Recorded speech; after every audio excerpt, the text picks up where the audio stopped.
Today we celebrate the fourth Sunday of Easter, also known as Good Shepherd Sunday, which becomes obvious as to why it's called that once we hear the readings at Mass today. The responsorial psalm, taken from Psalm 23, says, "The Lord is my shepherd, there is nothing I shall want." The last sentence of the second reading, taken from the first letter of St. Peter, says, "For you have gone astray like sheep, but you have now returned to the shepherd and guardian of your souls." And the Gospel is taken from Christ's Good Shepherd discourse, in which he describes himself as the Good Shepherd. Why does Jesus refer to himself as the Good Shepherd? During the time of Jesus Christ, before the time of Christ, and really in the ancient world in general, shepherding was a very common occupation. In an agrarian society such as first century Palestine, the image of the shepherd would have been immediately recognizable by Jesus' disciples. But for those of us in 21st century America, we probably don't fully understand the concept of shepherding. So before we can understand the image of Christ as the Good Shepherd, we first need to understand what exactly a shepherd did during that time period. In the ancient world, the shepherd was the guide for the flock of sheep. The shepherd took care of the sheep as if they were his own. The shepherd led sheep to good pastures and fresh water. He served as a veterinarian, healing them from illnesses, mending broken bones and cuts, and even assisting with the birthing of new lambs. The sheep were protected from wild animals and robbers because of the shepherd's ability to fight for them. The shepherd also accounted for the sheep and sought out those who had become lost or gone astray, and he sometimes used a staff with a hook on the end to guide the sheep and pull the stray ones back. Because shepherding was common in the ancient world, it was an image that was frequently used in the scriptures to describe leadership, particularly to depict God's people, the sheep, and their leaders, the shepherds. The primary leader and shepherd of God's people is God himself, and that's why Jesus refers to himself as the Good Shepherd. Just as a shepherd gently guides the sheep, so too does Jesus urge us to find better pasture, to find a better way of life. Just as a shepherd took care of the sheep as if they were his own, so too does Jesus know us personally and intimately by name. Just as a shepherd healed the sheep who were ill and injured, so too does Jesus heal us spiritually and sometimes even physically. Just as a shepherd protected the sheep from wild animals and robbers, so too does Jesus protect us from sin, from evil, and from the devil. Just as the shepherd went after the lost sheep, so too does Jesus go after those of us who are lost. And he then invites us back to conversion and reconciliation.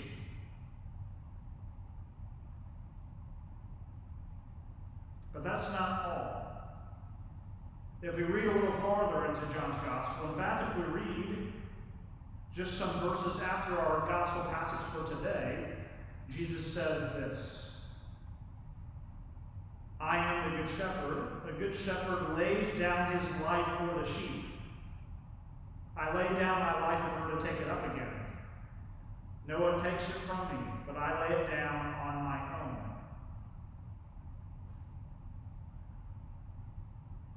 That's the kind of shepherd Jesus is, a shepherd that's willing to die for the flock. And isn't that what he did? He willingly laid down his life on the cross for each and every one of us. Unlike the crowd, the disciples who were gathered around Jesus in the Gospels, you and I are not able to hear the voice of our Good Shepherd directly, yet we are still called to know his voice and to follow him. So if we cannot hear his voice directly, but we're still called to know his voice, how does that work? Well, this is why Jesus Christ, the Good Shepherd, established a church to help shepherd his people across all places and all times. And this is why Christ, the Good Shepherd, established the sacrament of holy orders, bishops, priests, and deacons, to leave us with shepherds who could speak with his voice and make his presence known in the world. It is very important to understand that when the Catholic Church ordains ministers through sacramental ordination, it's not simply an election or an appointment. A man may be well educated, he may be highly qualified to spiritually guide others, but that alone does not make him a priest. What makes him a priest is the sacrament of holy orders. All men who receive the sacrament of holy orders, that is, bishops, priests, and deacons, receive what is called an indelible mark. An indelible mark, also known as a sacramental character or an ontological change, refers to an altering or a reshaping in a certain way of the human soul, a change in the very level of being of the person. So for a priest in particular, what does this indelible mark look like? The day a priest is ordained, his soul is forever configured to Jesus Christ, the head and shepherd of the church. This means that the priest acts in the very person of Christ. In other words, when the priest acts and speaks, Jesus himself acts and speaks. This can be most clearly seen in the celebration of the sacraments. Something that you might have noticed is that when celebrating the sacraments, the priest speaks in the first person, not the third person. When he celebrates the Eucharist, he said, "This is my body, this is my blood." In the confessional, he says, "I absolve you from your sins." He can say that because he's acting in Christ's person. It is not the man who is acting, but Christ the Good Shepherd acting through him.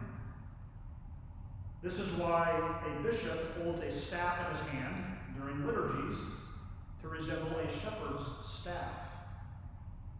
And this is why a priest who is in charge of a parish is called a pastor. Pastor is the Latin word for shepherd.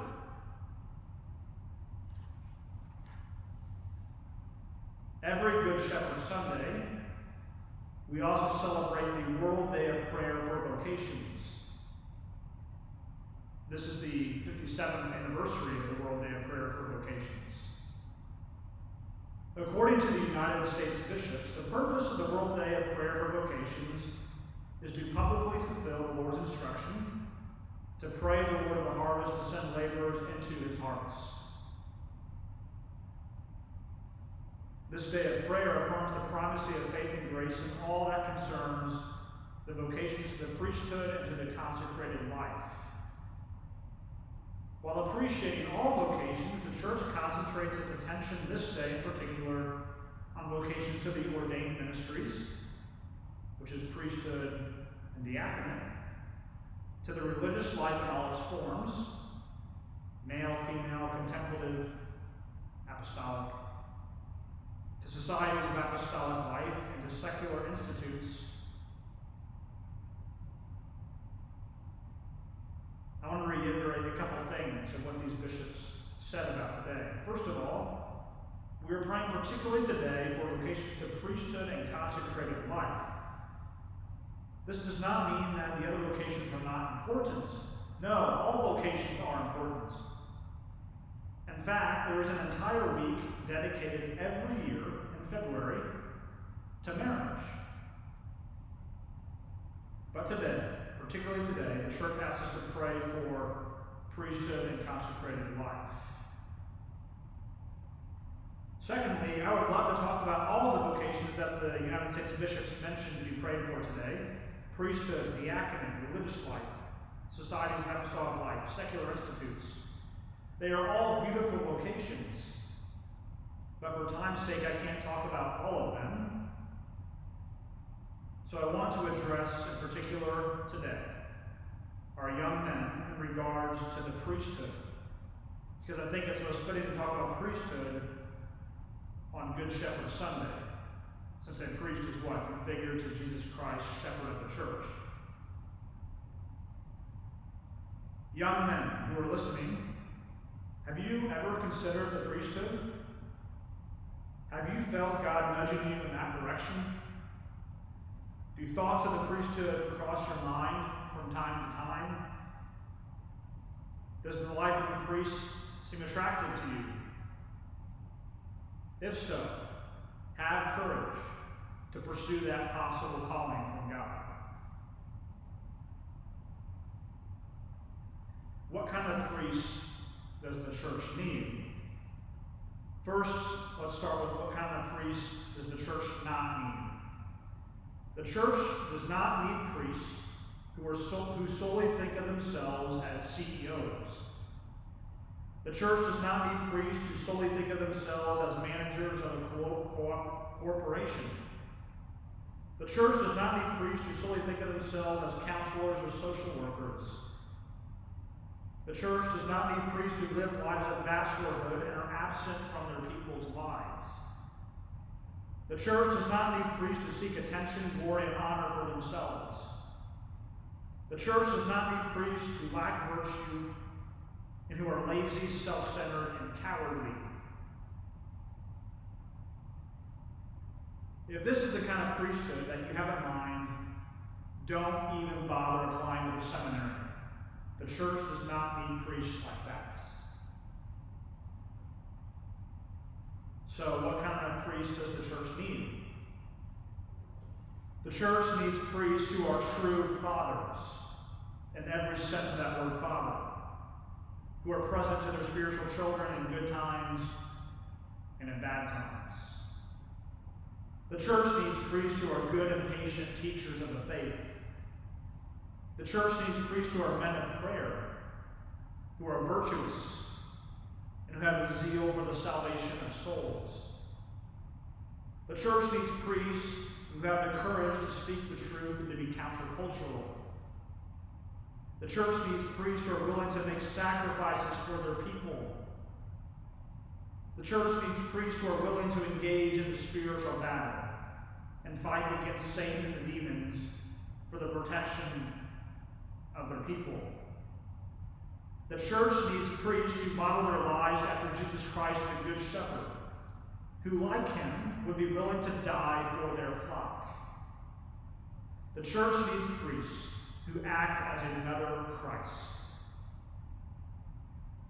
Young men, if you feel called to the priesthood and if you're willing to strive for this ideal, join the ranks. Join the battle. We need you. The church needs you. To everyone on this Good Shepherd Sunday, please pray for your priests. Pray that we, your shepherds, may conform our lives to Jesus Christ, the Good Shepherd.